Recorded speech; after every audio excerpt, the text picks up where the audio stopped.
the silent power of thought, controlling and directing one's forces. The most powerful forces in the universe are the silent forces, and in accordance with the intensity of its power does a force become beneficent when rightly directed, and destructive when wrongly employed. This is a common knowledge in regard to the mechanical forces, such as steam, electricity, etc.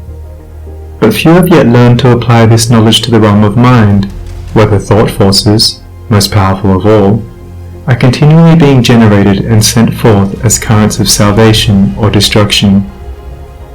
At this stage of his evolution, man has entered into the possession of these forces, and the whole trend of his present advancement is their complete subjugation.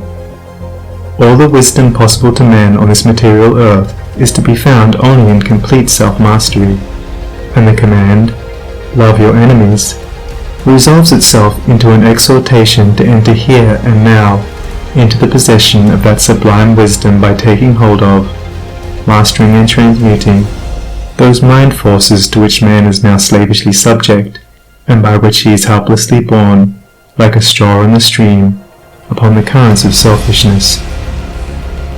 The Hebrew prophets, with their perfect knowledge of the supreme law, always related outward events to inward thought, and associated national disaster or success with the thoughts and desires that dominated the nation at the time. The knowledge of the causal power of thought is the basis of all their prophecies, as it is the basis of all real wisdom and power.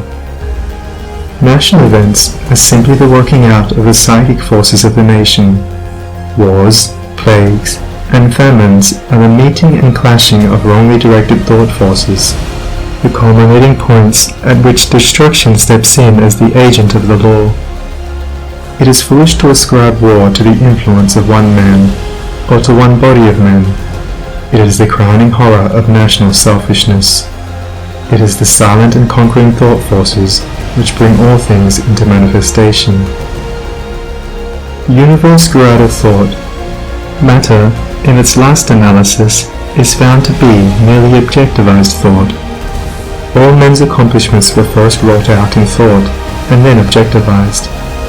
The author, the inventor, the architect, first builds up his work in thought, and having perfected it in all its parts as a complete and harmonious whole upon the thought plane, he then commences to materialize it, to bring it down to the material or sense plane.